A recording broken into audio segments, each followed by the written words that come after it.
Hello बच्चों, आज हम बात करेंगे मूविंग चार्जेस एंड मैग्नेटिज्म के लेक्चर नंबर 65 के बारे में। और यहाँ पर हम डिस्कस करेंगे मैग्नेटिक मूवमेंट का एक नया कॉन्सेप्ट। अभी तक हम लोग मैग्नेटिक मूवमेंट के ऊपर 3 लेक्चर ला चुके हैं, जहां पर पहले लेक्चर में हम लोगों ने कॉन्सेप्ट्स वगैरह देखे थे, उसके बाद हम लोगों ने कुछ बेसिक क्वेश्चंस देखे थे। आज हम एक नया कॉन्सेप्ट देखेंगे, बोहर एटॉमिक मॉडल का थोड़ा बहुत इसमें यूज होगा। इलेक्ट्रॉन लेंगे, रिवॉल्व कराएंगे न्यूक्लियस के अराउंड, फिर हम मैग्नेटिक मूवमेंट की कहानियां देखेंगे और एक अच्छा सा न्यूमेरिकल भी लगाएंगे। तो शुरू करते हैं अपने बहुत ही खूबसूरत से लेक्चर को। ठीक है, पहले कॉन्सेप्ट देख लेते हैं, फिर एक एडवांस लेवल का अच्छा सा सवाल देख लेंगे। चलो भाई, मान लेते हैं हमारे पास एक इलेक्ट्रॉन दिया गया है जो कि न्यूक्लियस के अराउंड सर्कुलर ऑर्बिट में घूम रहा होगा। ठीक है, तो हमने यहां पर क्या किया, हमने यहां पर एक इलेक्ट्रॉन लिया। पहले यहां न्यूक्लियस लेंगे, ये हमने ले लिया एक न्यूक्लियस की। चलो भैया, हमने जो है एक न्यूक्लियस ले लिया। ठीक है, फिर हमने कहा कि हम इस न्यूक्लियस के अराउंड एक इलेक्ट्रॉन को घुमाएंगे सर्कुलर ऑर्बिट में। तो हमने इस न्यूक्लियस के अराउंड क्या किया, हमने इसमें न्यूक्लियस के अंदर क्या होगा भाई, प्रोटॉन होगा, न्यूट्रॉन होगा। तो वो तो समझ में आ रहा है। ठीक है, चलो, यानी इसमें प्लस प्लस चार्ज होगा और क्या, ऐसे ऐसे ऐसे ऐसे, डिंग डिंग डिंग डिंग। ठीक है, अब हम क्या करते हैं कि एक इलेक्ट्रॉन को सर्कुलर ऑर्बिट में घुमाएंगे इसके अराउंड। ठीक है, ऐसे ए डिंग। ठीक है, तो हम इस तरीके से इस सर्कुलर ऑर्बिट में क्या करेंगे, इस सर्कुलर ऑर्बिट में न्यूक्लियस का सेंटर इतना दूर मैंने बनाया है, यहां पर हम इसको, जो हमारा न्यूक्लियस है यहां पे होगा ना, तो यहां पर हम हमारे न्यूक्लियस को लिए लेंगे। ठीक है, तो यहां हमने जो है अपने न्यूक्लियस को ले रखा है। ठीक है, चलो भाई, अब ये न्यूक्लियस के अराउंड हम एक सर्कुलर ऑर्बिट में इलेक्ट्रॉन को घुमा रहे हैं कुछ इस तरीके से। ये इलेक्ट्रॉन यहां से आएगा। ठीक है, ये ई माइनस। ठीक है, ई लेंगे, खाली पता है हमको माइनस चार्ज तो होता ही है इलेक्ट्रॉन के ऊपर। फिर यही इलेक्ट्रॉन यहां आएगा।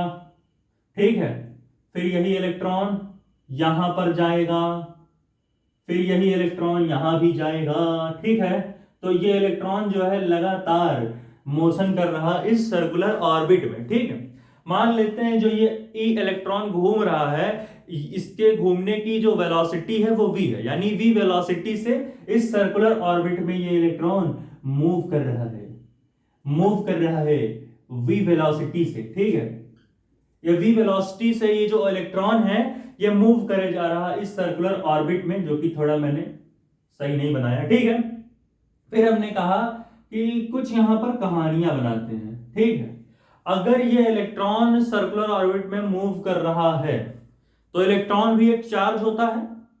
और हमने पढ़ा है कि जब भी किसी भी कंडक्टर या किसी, मान लो सर्कुलर ऑर्बिट में ही अगर चार्ज घूम रहा है किसी यूनिट टाइम टी में, तो वहां पर कुछ करंट भी प्रोड्यूस हुआ होगा। यानी अगर ये इलेक्ट्रॉन एक चार्ज है, पहली बात तो, अब ये चार्ज अगर इस ऑर्बिट में मूव कर रहा है तो इस चार्ज के मूव करने की वजह से क्या होगा, करंट प्रोड्यूस होगा भाई। यहां पर फ्लो ऑफ चार्ज हो रहा है किसी यूनिट टाइम में, यानी हमें क्या देखना, सुनो, हमें क्या देखना है, यहां पर कुछ करंट भी तो फ्लो हो रहा होगा। ये गोला सही से बन क्यों नहीं रहा है, डिंग डिंग डिंग डिंग डिंग।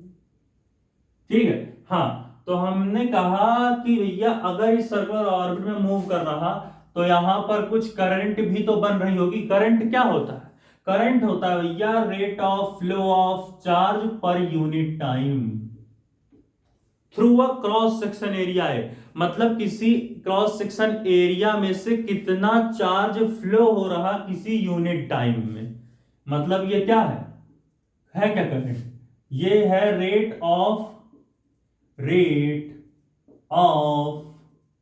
फ्लो ऑफ, ठीक है, चार्ज, जो कि डीक्यू है, rate of flow of charge through a cross section area A, वो एरिया जिससे चार्ज फ्लो हो रहा। ठीक है, through a cross section area A, through a cross section area A, through a cross section area A, in unit time T या फिर in time T. यहां पर कौन सा टाइम लेंगे? वो टाइम लेंगे जिस टाइम में ये इलेक्ट्रॉन एक चक्कर घूम रहा, ठीक है, इन टाइम टी। सुनो क्यों ये लिख रहे हैं, rate of flow of charge through a cross section area in time T. तो इलेक्ट्रॉन भी तो एक चार्ज है, ये भी तो फ्लो कर रहा। तो हम मान लेते हैं कि एक इलेक्ट्रॉन कितना मतलब क्या, एक इलेक्ट्रॉन जो मूव कर रहा है किसी क्रॉस सेक्शन एरिया से मूव करेगा। तो यहां एक हम छोटा सा क्रॉस सेक्शन एरिया ले लेते हैं। यहां हम क्या करेंगे, यहां हम एक छोटा सा क्रॉस सेक्शन एरिया ले लेते हैं, ये हुआ, ठीक है। अब इस क्रॉस, अब ये इलेक्ट्रॉन है, यहां से जाएगा यहां यहां यहां, ये यहां आएगा। फिर अब इस एरिया से कितना इलेक्ट्रॉन फ्लो होगा? एक ही इलेक्ट्रॉन को तो मूव करा रहे हैं, तो इस एरिया से एक ही इलेक्ट्रॉन निकलेगा। और इलेक्ट्रॉन क्या है? एक चार्ज है। तो चार्ज जो है फ्लो हो रहा क्रॉस सेक्शन एरिया से। कितना चार्ज फ्लो हो रहा? एक इलेक्ट्रॉन फ्लो हो रहा। एक इलेक्ट्रॉन के ऊपर का चार्ज क्या होता है? एक इलेक्ट्रॉन के ऊपर का चार्ज ई होता है, होता तो ई माइनस है, हम ई ले लेते हैं, ठीक, ई भी ले सकते हैं। यानी यहां से कितना, एक ही चार्ज तो फ्लो हो रहा जो कि ई है, ई माइनस सिंबल होता है। मतलब कि क्रॉस सेक्शन एरिया ए से कितना चार्ज फ्लो हो रहा? ई अमाउंट ऑफ चार्ज फ्लो हो रहा है, ठीक है। और हमें टाइम का भी कहानी बताना है। तो टी टाइम में, मतलब कि टी टाइम यहां कौन सा टाइम होगा? वो टाइम कि जिस टाइम में ये इलेक्ट्रॉन एक चक्कर घूम जाए। यानी इलेक्ट्रॉन को एक चक्कर घूमने में कितना समय लग रहा है, या फिर दूसरी भाषा में चार्ज एक चक्कर में, एक चक्कर घूमने में कितना समय लगा रहा, ठीक है, वो पहले देख लेते हैं। तो टाइम क्या होगा देख लेते हैं। टाइम टाइम टाइम यहां लिखते हैं, ठीक है। टाइम कितना, ये टाइम क्या है कि इलेक्ट्रॉन को या फिर चार्ज को एक चक्कर लगाने में कितना समय लगा। तो टाइम का फॉर्मूला क्या होता है भैया? टाइम का फॉर्मूला होता है डिस्टेंस अपॉन स्पीड। तो यहां पर एक चक्कर घूमोगे सर्किल का, तो क्या किसके बराबर घूम रहे हो? सर्कल के सरकमफ्रेंस के बराबर ही तो घूमोगे। ये इलेक्ट्रॉन डिंग फिर वहीं पे आएगा। तो एक चक्कर लगाना सर्किल का is equal to circumference of circle. तो क्या हो जाएगा, डिस्टेंस कितना कवर कर रहा एक चक्कर लगाने में? 2πr, ठीक है। जहां पर आर, हाँ ये मान लेते हैं जिस सर्कुलर ऑर्बिट में घूम रहा ये चार्ज या फिर इलेक्ट्रॉन, उसका रेडियस आर, ठीक है। तो यानी यहां पर डिस्टेंस क्या हो जाएगा? 2πr। और स्पीड, स्पीड यहां वेलोसिटी, तो भाई v वेलोसिटी से मूव कर रहा, तो v, यानी इतना टाइम में एक चक्कर लगा रहा। और करंट क्या होता है? करंट हमारा होता है कि कितना अमाउंट ऑफ चार्ज फ्लो हो रहा है किसी यूनिट टाइम टी में। यहां पर चार्ज की वैल्यू क्या है? ई है। तो यहां पर हम आई को लिख सकते हैं पहले ई अपॉन टाइम, कितने टाइम में मोशन कर रहा भाई। ये चार्ज तो हमारा मान लेते हैं कि हाँ ई रख देते हैं, डी क्यू की जगह ई रिप्लेस कर दिया। यही अमाउंट ऑफ चार्ज तो निकल रहा है इस क्रॉस सेक्शन एरिया से, और इसे डिवाइड करेंगे टाइम से, ठीक है। यहां पर अगर हम अपना टाइम देखें तो कौन वाला टाइम लेंगे? यहां पर हम वो टाइम लेंगे जिस टाइम में एक चक्कर लगा रहा चार्ज, तो ये वाला लेंगे हम। ये वही टाइम है जिसमें इसी टाइम में तो एक चक्कर लगा रहा चार्ज हमारा, जो कि इलेक्ट्रॉन है, चार्ज हमारा इलेक्ट्रॉन है, ठीक है। तो यहां हम क्या लिख देंगे? 2πr divided by v। अब v ऊपर चला जाएगा तो करंट की वैल्यू क्या हो जाएगी? E into V divided by 2πr।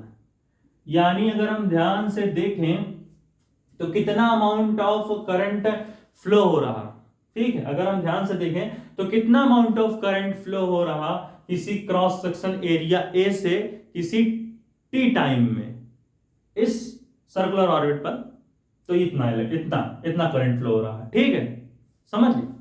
अब हमें मैग्नेटिक मूवमेंट भी देखना है। हमने पिछले लेक्चर्स में मैग्नेटिक मूवमेंट का फॉर्मूला पढ़ा है। क्या पढ़ा है मैग्नेटिक मूवमेंट का फॉर्मूला? कि कितना करंट फ्लो हो रहा किसी भी, मान लो यहां तो सर्कुलर ऑर्बिट है, तो कितना करंट फ्लो हो रहा उसका मल्टीप्लाई कर देंगे एरिया से। भाई क्या एरिया है, कौन सा एरिया लेंगे? वो एरिया जिस एरिया में करंट फ्लो हो रहा। इस एरिया में करंट फ्लो हो रहा तो इसका एरिया क्या होता है? पाई आर स्क्वायर। और करंट का वैल्यू तो हमने निकाल ही लिया है, तो यहां लिखते हैं पहले करंट। करंट कितना है? E V 2πr into area क्या होता है पाई आर स्क्वायर, तो पाई आर स्क्वायर, ठीक है। अब यहां अगर हम ध्यान से देखें तो पाई से पाई मरेगा, एक आर से ये स्क्वायर वाला मरेगा, और वैल्यू यहां क्या बचेगी, एक आर ऊपर बचेगा, तो E into V into R divided by नीचे एक 2 बचेगा, तो E into V into R divided by 2, EVR by 2।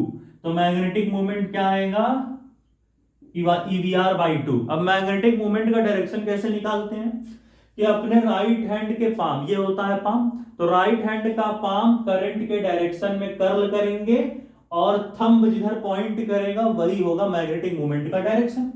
तो करंट इधर किधर फ्लो होगा, हमने जो है कॉन्सेप्ट पढ़ा है फ्लो होने का भाई, कि अगर इलेक्ट्रॉन इधर मूव कर रहा किसी भी कंडक्टर में, अगर इलेक्ट्रॉन इस डायरेक्शन में मूव कर रहा किसी कंडक्टर में, तो करंट किधर फ्लो होगा, इलेक्ट्रॉन के अपोजिट डायरेक्शन में। करंट किधर फ्लो होगा, इलेक्ट्रॉन के मोशन के अपोजिट डायरेक्शन में। अगर इलेक्ट्रॉन इधर मूव कर रहा तो करंट ऐसे मूव करेगा, ठीक है। इसका मतलब यहां पर अगर इलेक्ट्रॉन इधर मूव कर रहा तो करंट इस सर्कुलर ऑर्बिट में किधर मूव करेगा, इस तरफ, यानी करंट हमारा इस तरफ मूव करेगा, ठीक है। तो हम क्या करेंगे, राइट हैंड का पाम करंट के डायरेक्शन में कर्ल करेंगे। करंट किधर जा रहा है, ऐसे, यानी पाम को कर्ल करो ऐसे, पाम को ऐसे टंग टंग टंग टंग टंग चले गए, यही है करंट का डायरेक्शन। तो अपने पाम को हम करंट के डायरेक्शन में कर्ल किए, थंब खोलो, थंब आया अंदर की तरफ, यानी जो हमारा मैग्नेटिक मोमेंट है वो अंदर की तरफ आएगा। मैग्नेटिक मोमेंट हमारा किधर आ रहा, मैग्नेटिक मोमेंट हमारा कैपिटल एम किधर आ रहा, ये हमारा आ रहा अंदर की तरफ। मैग्नेटिक मोमेंट किधर आ रहा, अंदर की तरफ। अंदर की तरफ होता है तो ऐसे शो करते हैं, क्रॉस ऊपर बोला। तो मैग्नेटिक मोमेंट हमको मिल गया EVR बाई 2, और किधर है वो, अंदर की तरफ है। हमारा मैग्नेटिक मोमेंट आ गया अंदर की तरफ, ठीक है। तो इस तरीके से हम लोगों ने जो है मैग्नेटिक मोमेंट की कहानी सीखी कि आखिर हम चीजों को कैसे कैसे निकाल सकते हैं, ठीक है। तो इतना नोट करो भाई, आगे एक और नई कहानी हम देखने वाले हैं। अभी हमने निकाला मैग्नेटिक मोमेंट दर्शकों, और मैग्नेटिक मोमेंट हमारा कितना आ गया, मैग्नेटिक मोमेंट हमारा आ गया EVR बाई 2। कितना आ गया भाई, EVR डिवाइडेड बाई 2। तो इतना नोट करो भाई, आगे देखते हैं।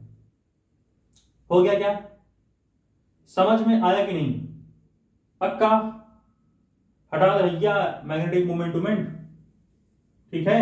चलो अच्छा पहले ही देख लेते हैं। देखो एक और कहानी आती है भाई, एंगुलर मोमेंटम। एंगुलर मोमेंटम हमने क्या पढ़ा, एंगुलर मोमेंटम होता है vector R cross vector P। सुन, मान लो भाई ये इलेक्ट्रॉन है, ठीक है।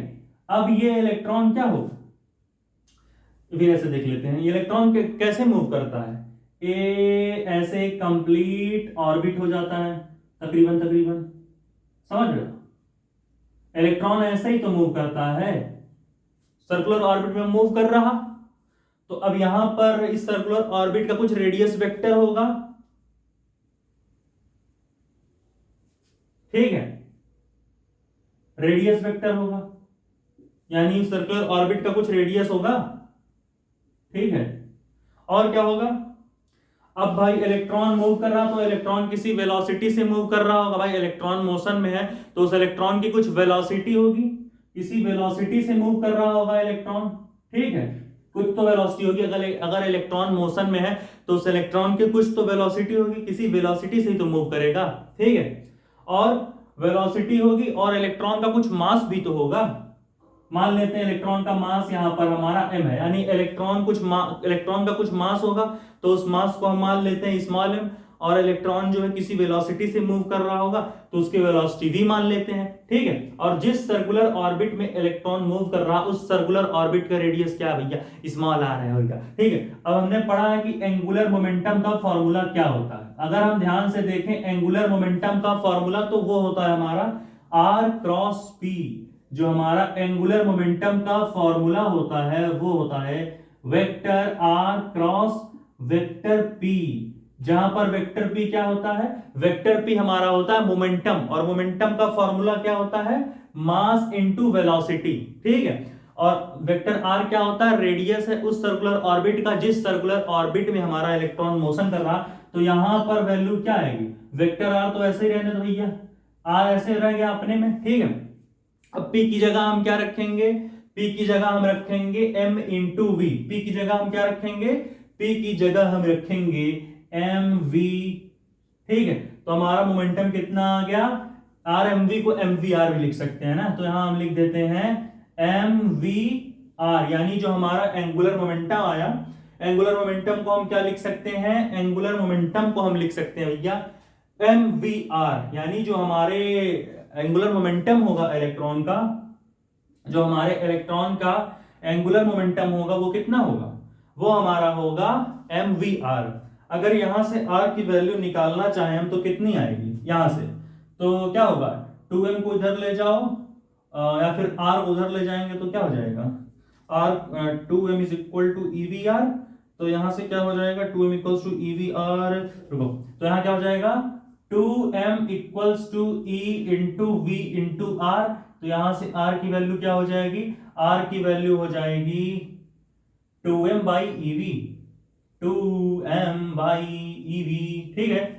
लेकिन हमको लगता नहीं है यहाँ कोई जरूरत पड़ेगी इसकी, ठीक है, इसको ऐसे ही रहने देते हैं आर एम वी। तो ये क्या हो जाएगा हमारा एम वी आर हो जाएगा, ऐसे ही रहने देते हैं, कोई दिक्कत नहीं हमारे ख्याल में। हाँ हाँ, आर क्रॉस पी है ना, तो साइन थीटा की वैल्यू भी तो कुछ होगी, साइन थीटा, ठीक है। तो यहां पहले लिख देते हैं एम वी आर लिखते हैं, आर एम वी नहीं, अच्छा नहीं लग रहा, हाँ हाँ, पी की जगह एम वी, तो M V into R sine theta. अब बात आई थीटा क्या है, थीटा यहाँ क्या है, आर और पी के बीच का एंगल, यानी रेडियस वेक्टर और मोमेंटम के बीच का एंगल, ठीक है। तो अगर हम ध्यान से देखें तो यहां पर हमारी क्या कहानी बनेगी, हमारा जो रेडियस है वो ऐसे जा रहा है, जो हमारी रेडियस है वो ऐसे जा रही है ऐसे, और वेलोसिटी इधर, यानी कि 90 डिग्री का एंगल है।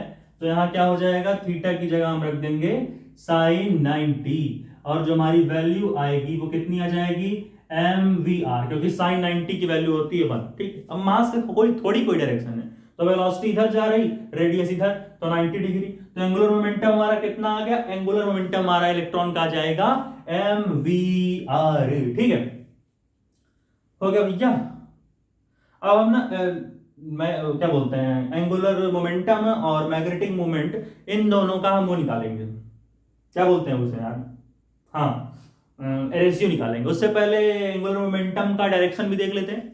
तो एंगुलर मोमेंटम क्या है, vector R cross vector P होता है, यानी कि अगर हम दो वेक्टर्स का क्रॉस प्रोडक्ट है, तो अगर हम आर से पी की तरफ को, आर से पी की तरफ अगर हम अपने कोई स्क्रू को घुमाएं, तो स्क्रू जिस तरफ जाएगा वही होगा एंगुलर मोमेंटम का डायरेक्शन।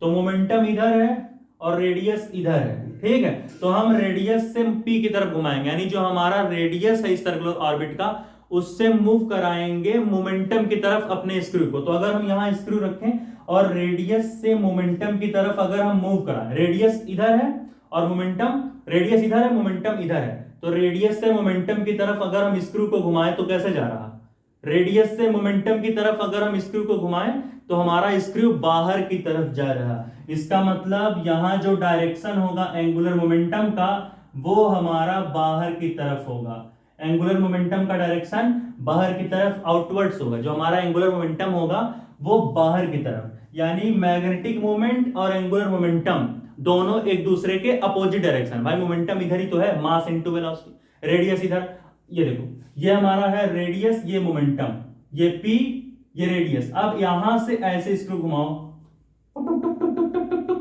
कहां जा रहा है, देखो ये रेडियस, ये रेडियस से मोमेंटम की तरफ ऐसे, रेडियस से मोमेंटम की, देखो रेडियस से मोमेंटम की तरफ, देख लो यहां से, देखो रेडियस से, सॉरी यहां घुमाना ना ऐसे, रेडियस से मोमेंटम की तरफ ऐसे ऐसे, ये देखो बाहर की तरफ जा रहा है ना, ऐसे रेडियस से मोमेंटम, यानी एंगुलर मोमेंटम क्या आएगा, एंगुलर मोमेंटम आ जाएगा बाहर की तरफ, ठीक है। तो इस तरीके से हमने दो वैल्यूज निकाल ली। अब हम एंगुलर मोमेंटम और मैग्नेटिक मोमेंट का रेशियो निकालेंगे और देखेंगे आखिर क्या कहानी बन रही है। तो इतना नोट करो भाई, तब जल्दी से हम आगे देखते हैं कि आखिर क्या कहानी बनेगी। हो गया क्या, 1 2 3 4 हो गया, इरेज कर दे भैया, चलो छाप लियो, चलो इरेज कर देते हैं इसको। और अब हम देखेंगे एक नई कहानी, नई कहानी ठीक है, हिंदुस्तानी लिखेंगे नई कहानी, मुझे आता ही नहीं गाना, छोड़ो हाँ। तो यहाँ पर हम जो है हम यहाँ लिख लेते हैं हमारा एंगुलर मोमेंटम कितना है, एंगुलर मोमेंटम हमारा है mvr, बाहर की तरफ है तो ऐसे दिखा दो, बीच में बिंदी ऊपर बोला। और क्या है, एक हमारा है मैग्नेटिक मोमेंट, डिंग डिंग डिंग डिंग डिंग डिंग डिंग, ठीक है। तो मैग्नेटिक मोमेंट हमारा कितना है, मैग्नेटिक मोमेंट हमारा है EVR डिवाइडेड बाई 2, इनवर्ट है तो इसे ऐसे दिखा दो, डिंग डिंग डिंग डिंग डिंग, ठीक है। तो इस तरीके से हमने जो है चीजों को देख लिया, ठीक है। अब हम इन दोनों का रेशियो निकालते हैं, वेक्टर L और वेक्टर M का, यानी एंगुलर मोमेंटम और मैग्नेटिक मोमेंट, इन दोनों का हम रेशियो निकालेंगे कि भाई इसका रेशियो क्या आएगा। तो यहां पर हम आए, यहां पर हमने लिया वेक्टर L और हमने लिया एक वेक्टर M, हमने जो है दो वेक्टर्स लिए और इन दोनों वेक्टर्स का हम रेशियो निकालेंगे कि आखिर इन दोनों का रेशियो क्या आ रहा है। इन दोनों का रेशियो हमारा कितना आएगा, वेक्टर L का और वेक्टर M का। मैग्नीट्यूड पहले ऐसे ही देख लेते हैं, अब फिर मैग्नीट्यूड का ही देख लेते भाई। मैग्नीट्यूड क्या है, मॉड लगा दो और उसका डायरेक्शन भी दिखा दो वेक्टर का। तो क्या हो जाएगा, vector L mod vector L upon mod vector M, और जब इन दोनों का हम रेशियो निकालेंगे तो क्या होगा, वेक्टर L क्या होगा mvr, तो यहां हम लिख सकते हैं mvr divided by vector M क्या है EVR बाई 2, तो यहां हो जाएगा EVR बाई 2, ठीक है। अभी मॉड मत लगाओ, अभी बाद में लगा देंगे, कोई दिक्कत नहीं है, ठीक है। चाहे लगाएगा, क्या दिक्कत है। मैग्नीट्यूड के फॉर्म में देख लेते हैं पहले मैग्नीट्यूड। अब हम क्या करेंगे भैया, mvr divided by EVR by 2, तो यहां से क्या हो जाएगा, ये 2 ऊपर लेके चले जाओ तो 2 mvr डिवाइडेड बाई EVR। अब क्या होगा, यहां पर VR मेरे यार खत्म यार, ठीक है। और बचेगा क्या हमारा, कुछ गलत तो नहीं हो रहा है, 2m अपॉन ई कहां से आएगा, m अपॉन l होता है क्या यार, 2e अपॉन 2m होना चाहिए था मैग्नेटिक मोमेंट। अब जैसे मान लो mvr था EVR बाई 2, हाँ ठीक है, मतलब ये हमारा क्या है, एंगुलर मोमेंटम है, ये मैग्नेटिक मोमेंट है, तो एंगुलर मोमेंटम हमारा mvr हो गया, ये EVR बाई 2 हो गया। अब अगर यहाँ VR खत्म कर दें, हाँ ठीक है, तो ये क्या हो जाएगा, ये हमारा हो जाएगा 2m बाई ई।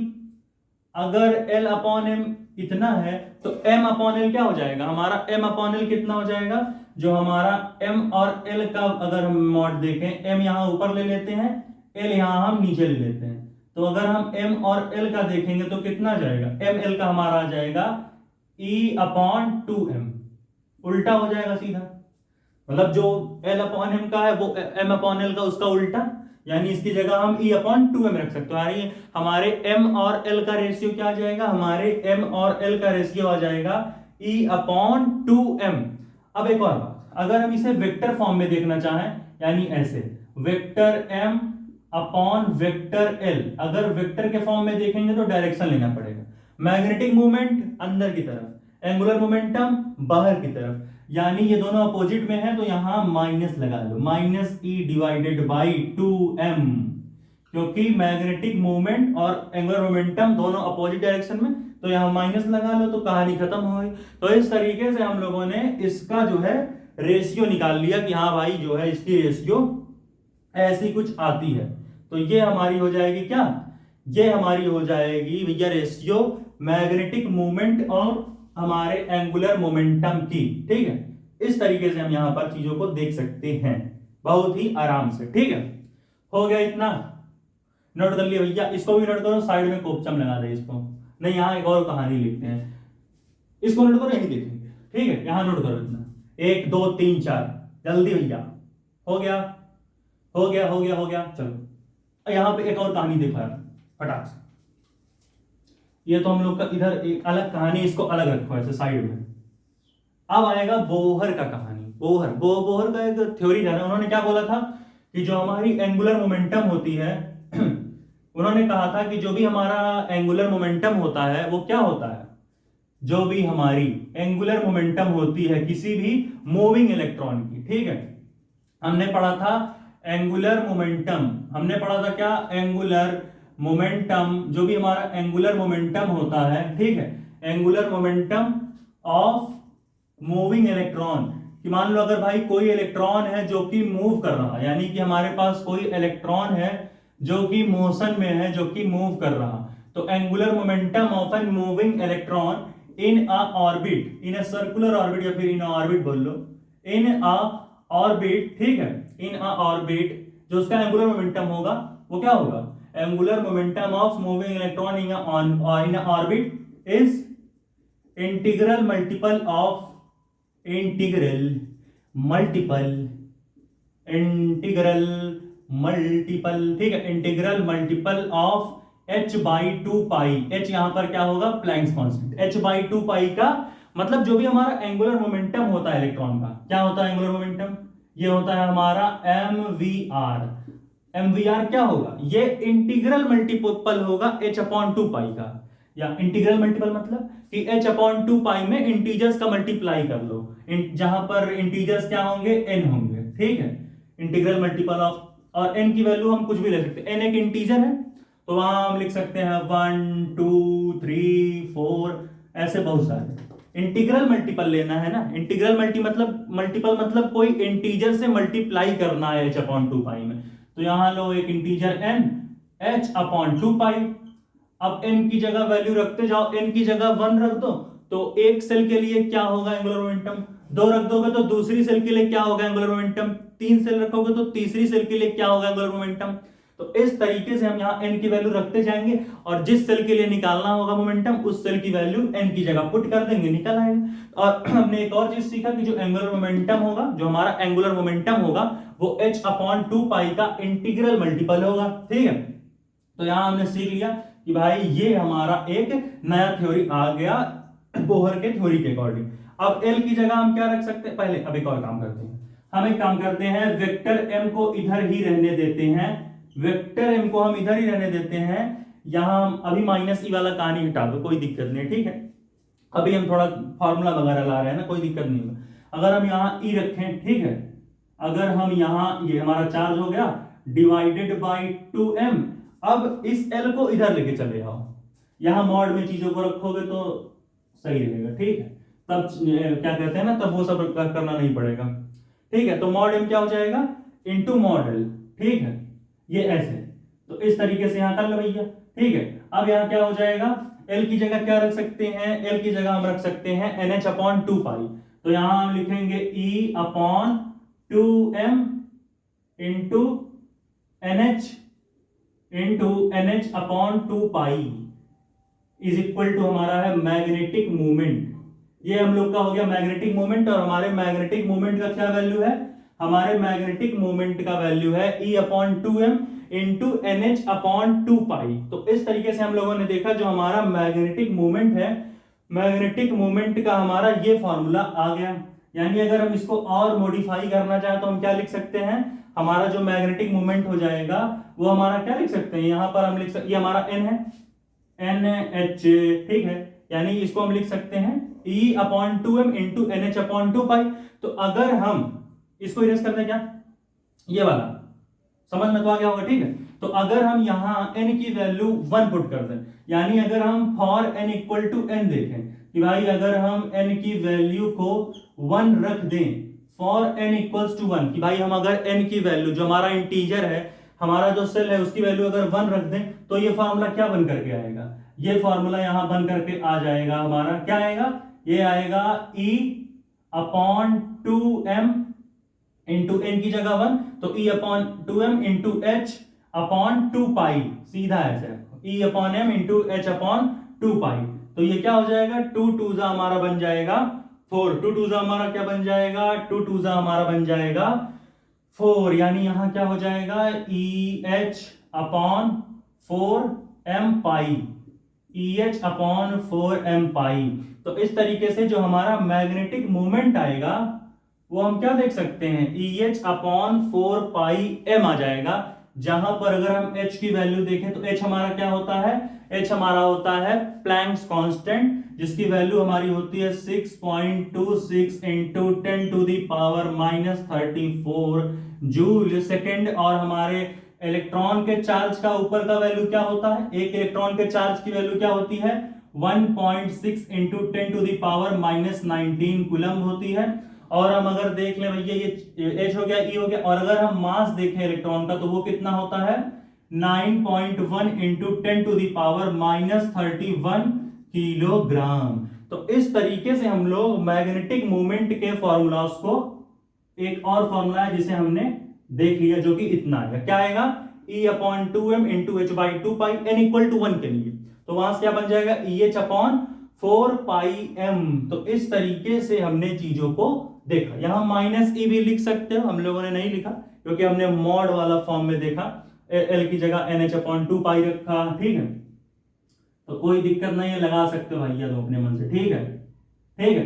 तो भाई इसे देखो, हम इसे हटाएंगे 1 2 3 4 हो गया, देख ले भाई। चलो तो यहां पर इस लेक्चर को खत्म करते हैं। हमने कहा था एक सवाल कराने के लिए, उस सवाल को एक और लेक्चर आएगा मैग्नेटिक मोमेंट का, वहां देख लेंगे उस सवाल को, ठीक है, तो उसमें कोई दिक्कत नहीं होगा। ये दिख रहा है कि नहीं? तो यहां पर इस लेक्चर को खत्म करते हैं भाई, तब तक के लिए पढ़ाई करते रहें। All the very best. अगला लेक्चर हम बहुत ही जल्द लाएंगे। टिंग टिंग टिंग टिंग।